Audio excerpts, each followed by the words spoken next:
There are 5 pieces of information about your life that, if shared with the wrong people, will guarantee your failure. Most people share all 5 freely, thinking they're building relationships, gaining support, and being genuine. Instead, they're destroying their own potential and creating the conditions for their own defeat. The wealthy stay wealthy because they understand what poor people don't. Information is power, and power shared carelessly becomes power lost.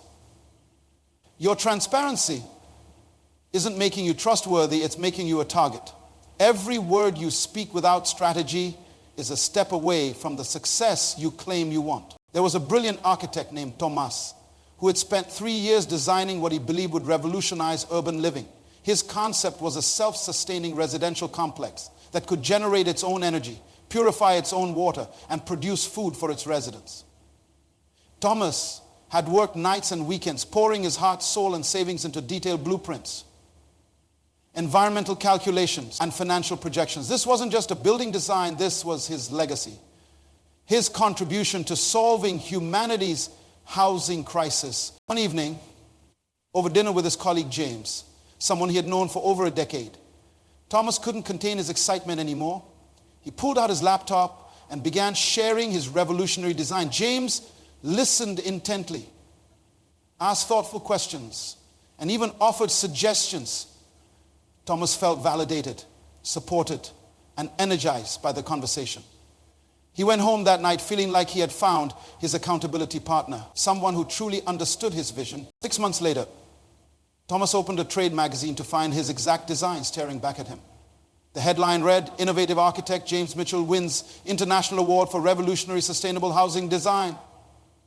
Every detail, every calculation, every innovative feature that Thomas had spent years developing was there, published under someone else's name.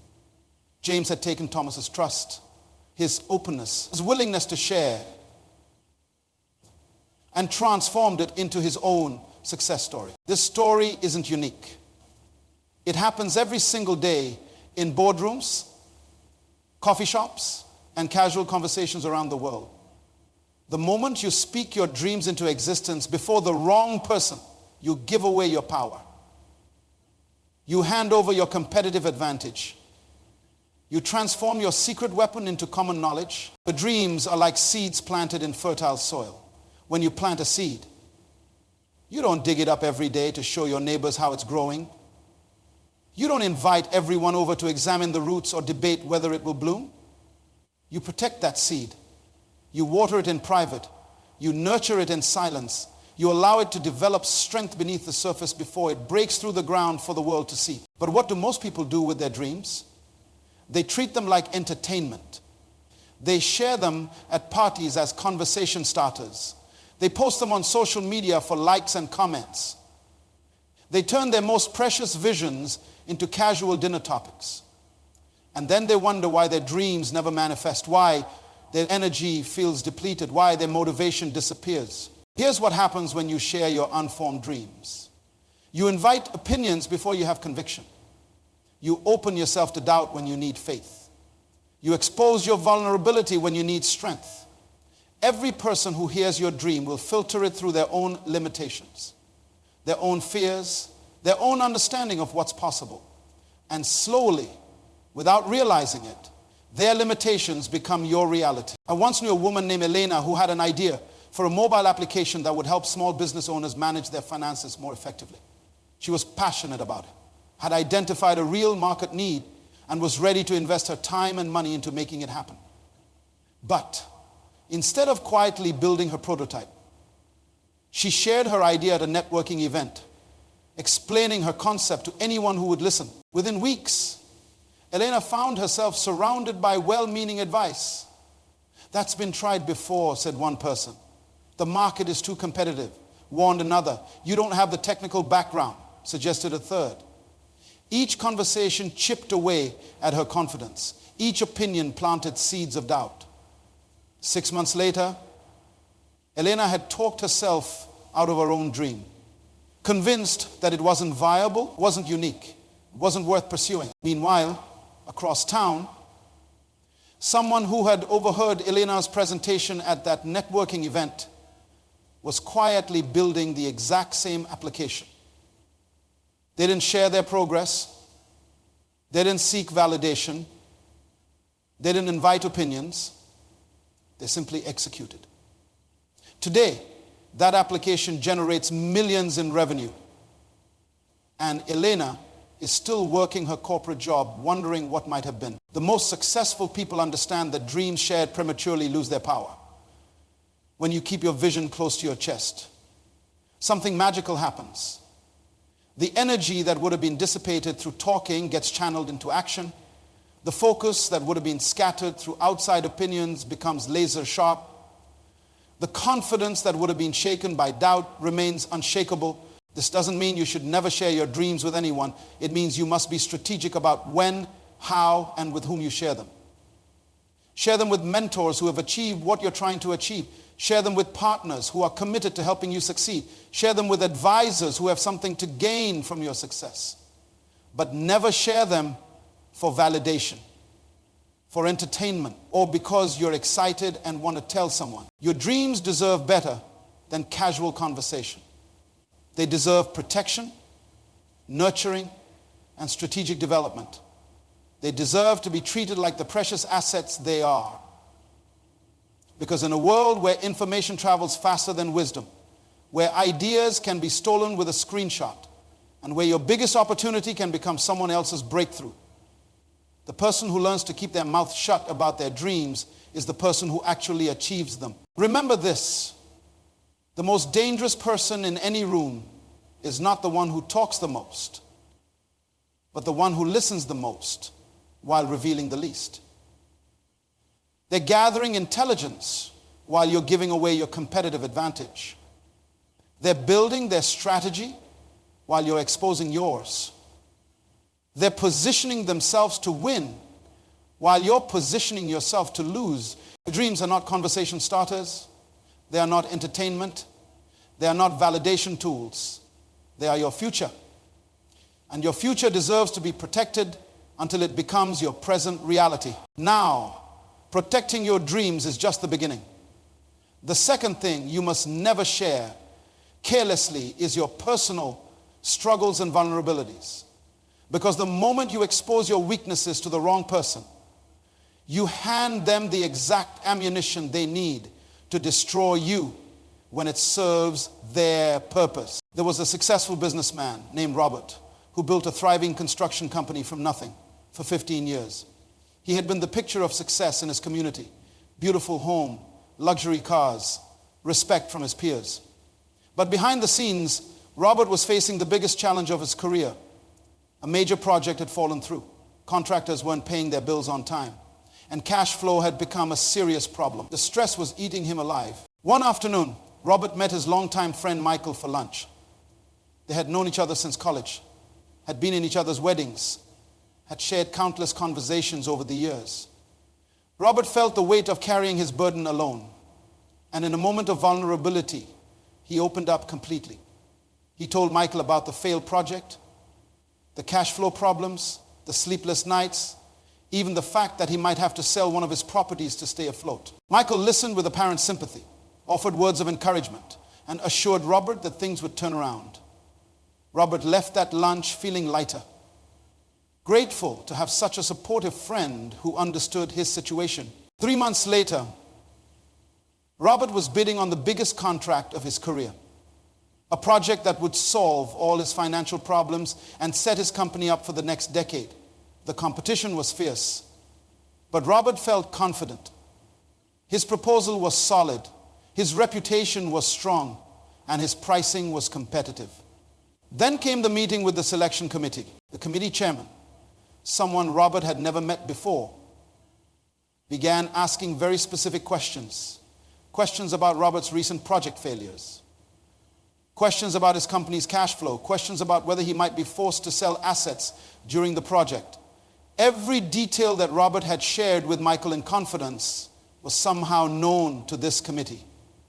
Robert later discovered that Michael had been hired as a consultant for the competing firm and had used Robert's private struggles to convince the committee that Robert's company was too financially unstable to handle such a major project. The contract went to Robert's competitor.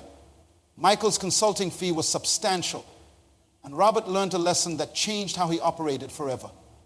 Your vulnerabilities in the wrong hands become weapons against you. This is the reality we live in. People will collect your confessions like ammunition, storing them away until the moment they need leverage, advantage, or simply entertainment at your expense. Your struggles become their stories. Your pain becomes their power. Your moments of weakness become their moments of strength. But here's what you must understand. This doesn't mean you should never seek help or support. It means you must be strategically wise about who deserves access to your vulnerable moments. There's a massive difference between seeking counsel from someone who has your best interests at heart and simply unloading your problems on anyone willing to listen. When you share your struggles with the right person, it creates connection, builds trust, and often leads to solutions. When you share them with the wrong person, it creates dependency, exposes weakness, and often leads to exploitation. The key is knowing the difference. The right person is someone who has something to lose if you fail. They're invested in your success because your success benefits them too. They might be a mentor whose reputation is tied to your growth, a business partner whose future depends on your stability, or a family member whose well-being is connected to yours. These people don't just listen to your problems, they help you solve them. The wrong person is someone who gains nothing from your success and might actually benefit from your failure. They might be competitors disguised as friends. Insecure individuals who feel better when others struggle. Or simply people who collect drama and gossip as their form of entertainment. I learned this principle from watching a woman named Patricia who ran a small marketing agency. When her business hit a rough patch, she made the mistake of discussing her challenges openly at industry events. She thought she was networking, building relationships, maybe even finding potential solutions. Instead, she was advertising her weakness to competitors who used that information to steal her clients. Patricia's company is struggling, they would say. You might want to consider more stable alternatives. Within months, Patricia had lost 3 major clients, not because her work quality had declined, but because her honesty about temporary challenges had created permanent doubt about her stability. The most successful people understand that strength is sometimes displayed through silence about struggle. They handle their battles privately, seek counsel selectively, and only reveal their challenges when doing so serves a strategic purpose. They know that vulnerability shared with wisdom builds bridges, but vulnerability shared carelessly burns them. Your struggles are not public property. Your challenges are not conversation topics. Your vulnerabilities are not entertainment for others. They are private matters that deserve to be handled with the same discretion you would use to protect your most valuable possessions.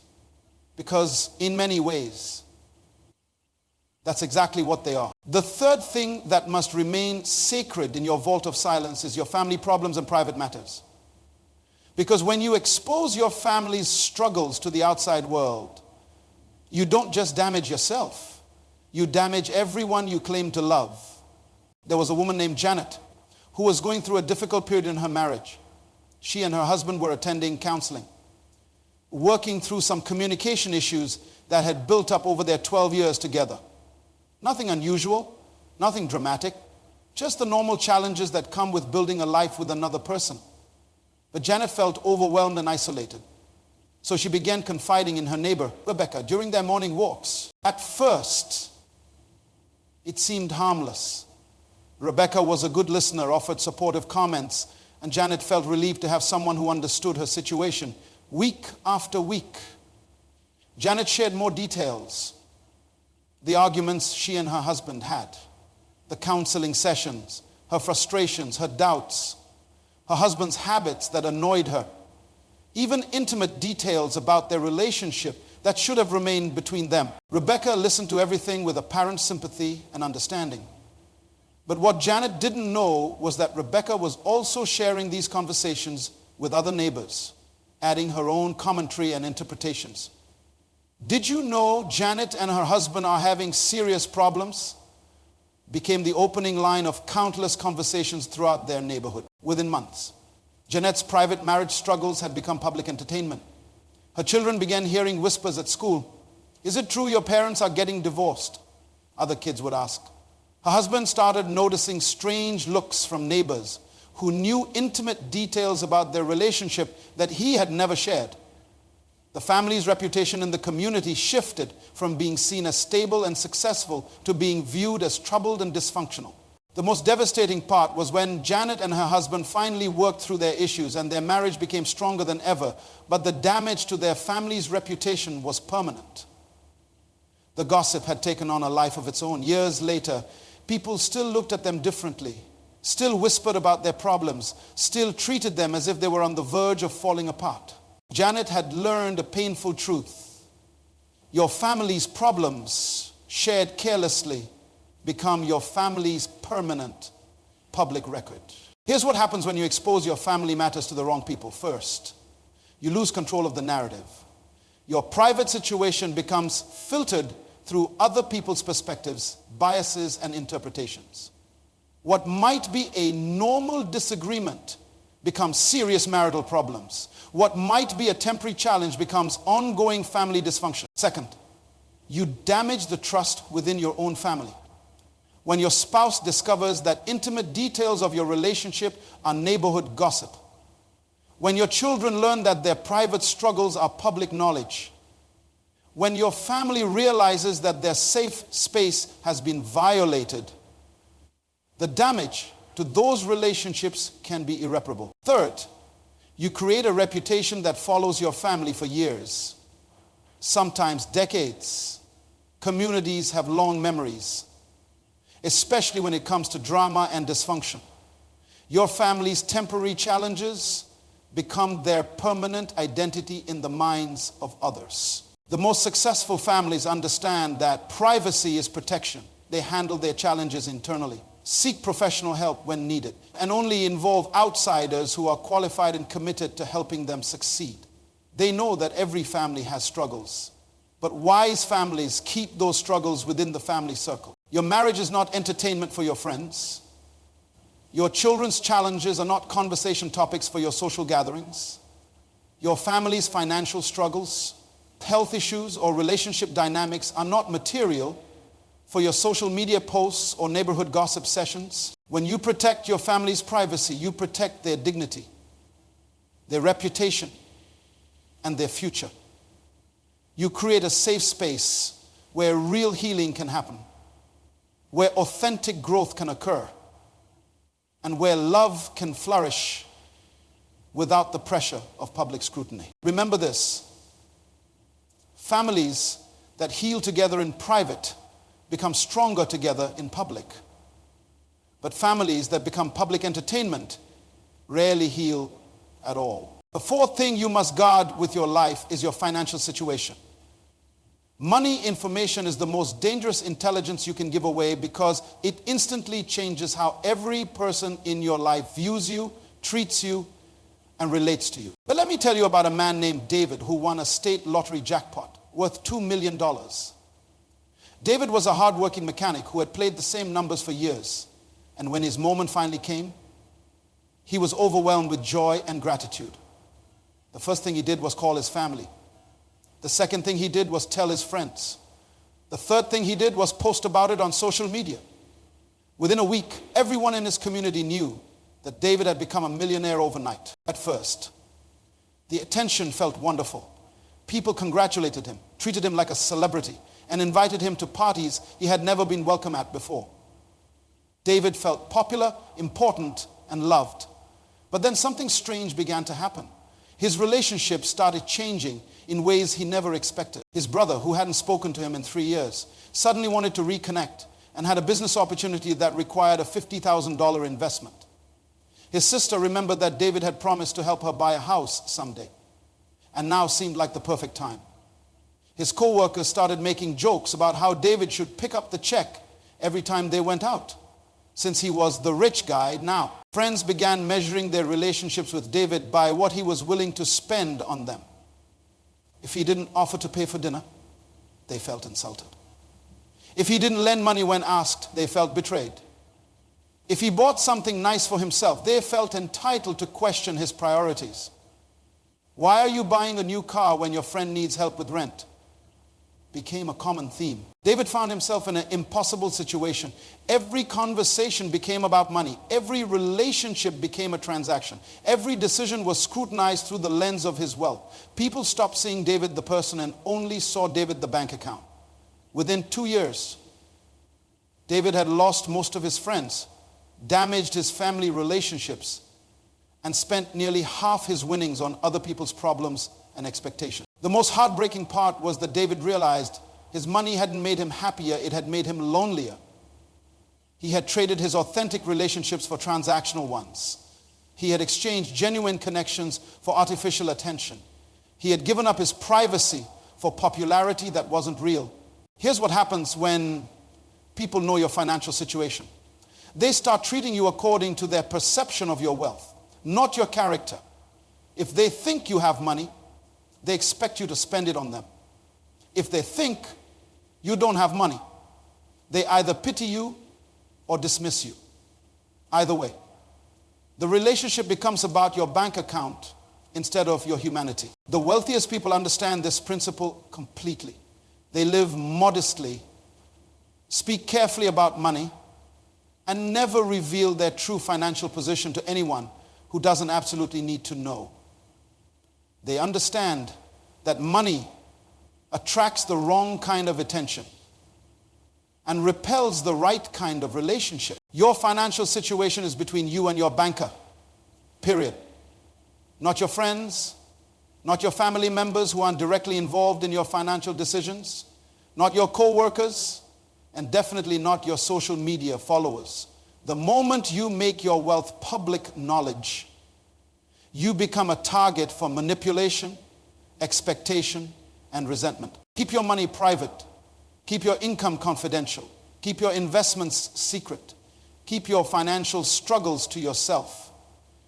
Because the person who knows how to keep their mouth shut about money is the person who gets to keep their money, their relationships, and their peace of mind. The fifth and final thing you must never share is your good deeds and acts of kindness. This might surprise you because we live in a world that celebrates public charity and visible generosity. But here's a truth that will transform how you think about giving. The moment you announce your kindness. Let me tell you the complete story of Maria, a successful restaurant owner who discovered this principle in the most painful way possible. Maria had built her business from a small food cart into a thriving establishment that employed 30 people and served hundreds of customers daily. But Maria's success hadn't changed her heart. She remembered what it felt like to struggle, to worry about paying rent, to choose between buying groceries or medicine. Every month, without telling anyone, Maria would visit the local food bank and donate $5,000 worth of groceries. She would drive to the homeless shelter and provide meals for everyone there. She would secretly pay the utility bills for families in her neighborhood who were facing disconnection. Maria had been doing this for 3 years, and the only people who knew were the recipients of her kindness and the organizations she supported. Maria's generosity wasn't random or emotional. She had a system. She researched the families who needed help, verified their situations, and provided assistance in ways that would make the biggest impact. She helped single mothers pay for childcare so they could work. She covered medical expenses for elderly neighbors who couldn't afford their medications. She paid tuition for talented students whose families couldn't afford college. One December evening, Maria was delivering Christmas gifts to 5 families who were struggling financially. She had spent weeks selecting appropriate presents for each child, ensuring that these families would have the same joy that other families took for granted. As she was leaving the last house, a local news reporter recognized her from her restaurant's advertising and asked what she was doing. Maria, caught up in the Christmas spirit and feeling proud of the difference she was making, decided to share her story. She told the reporter about her monthly donations, her secret assistance to families, her commitment to helping her community. The reporter was impressed and asked if he could feature Maria's generosity in a special holiday segment about local heroes. Maria agreed, thinking it might inspire others to give back to their communities.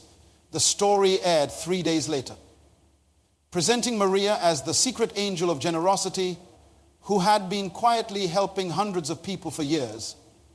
The response was immediate and overwhelming. Within hours of the broadcast, Maria's restaurant was flooded with people wanting to thank her, interview her, and congratulate her on her kindness. Local politicians wanted to present her with awards. Other news stations wanted to do follow-up stories. Social media exploded with praise for Maria's generosity. And her story was shared thousands of times. At first, Maria felt gratified by the recognition. It was nice to be appreciated, to be seen as a good person, to be celebrated for her values. But then something unexpected began to happen. The families she had been helping started treating her differently. Instead of grateful recipients, they began expectant clients. Instead of appreciating her assistance, they began demanding it. Maria started receiving dozens of calls every day from people who had heard about her generosity and wanted help. Some were legitimate needs, but many were people who saw her as an easy target for their requests. The homeless shelter began expecting larger donations because everyone knows Maria has money to give. The food bank started pressuring her to increase her contributions because she'd gotten so much good publicity from her giving. More disturbing was how her original recipients changed their behavior. Families who had once been grateful for her help began treating her assistance as an entitlement. Maria helped the Johnson family buy a car, one mother complained. So why won't she help us? The beautiful, private relationships she had built through quiet generosity became public transactions filled with comparison, competition, and resentment. The community pressure became unbearable. Every charitable cause in the city began approaching Maria for support. Every person with a financial need felt entitled to her help. Every organization expected her to be their primary donor. Maria found herself trapped by her own reputation for generosity. But the most heartbreaking change was internal. Maria realized that her motivation for giving had shifted. Before the publicity, she gave because she genuinely wanted to help people. She gave because their need moved her heart. She gave because making a difference brought her joy after the publicity. She found herself giving because people expected it, because her reputation depended on it, because saying no made her look hypocritical. Maria had discovered something profound. When you publicize your kindness, you transform genuine compassion into social performance. When you announce your good deeds, you change your motivation from love to reputation. When you make your generosity public, you corrupt the very spirit that made it beautiful in the first place. Within 2 years, Maria had stopped her private giving altogether. The joy was gone, the purity was lost, the satisfaction had been replaced by obligation. Her secret acts of kindness, which had once energized her spirit and connected her deeply with her community, had become a burden she could no longer carry. The most powerful generosity happens in silence. The most meaningful kindness occurs without witnesses. The most transformative giving takes place without publicity. Because when you give without recognition, you give from the heart. When you help without announcement, you help from genuine compassion. When you serve without acknowledgement, you serve from pure love. Your good deeds are not marketing material. Your kindness is not content for social media. Your generosity is not a tool for building your reputation. These acts of love are sacred, and sacred things lose their power when they become public spectacles. The person who truly understands the power of giving learns to keep their right hand from knowing what their left hand is doing. They understand that private virtue carries more weight than public charity. They know that silent kindness creates more impact than announced generosity. Here's the final truth that ties everything together. The person who has mastered the art of strategic silence has mastered the art of strategic power. Your dreams, your struggles, your family matters, your financial situation, and your good deeds are the 5 pillars of your private kingdom. When you protect these pillars with wisdom and discretion, you build a foundation that cannot be shaken by the opinions, manipulations, or expectations of others. The world will always try to make you an open book.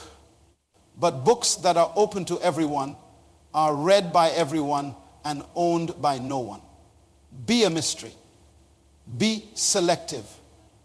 Be strategic. Be silent when silence serves you. And speak only when speaking serves your purpose. Those who master their mouth master their destiny. Those who guard their secrets guard their success. Those who choose silence over storytelling choose power over popularity. And in the end, it's not what people know about you that determines your success. It's what you keep to yourself that determines your strength.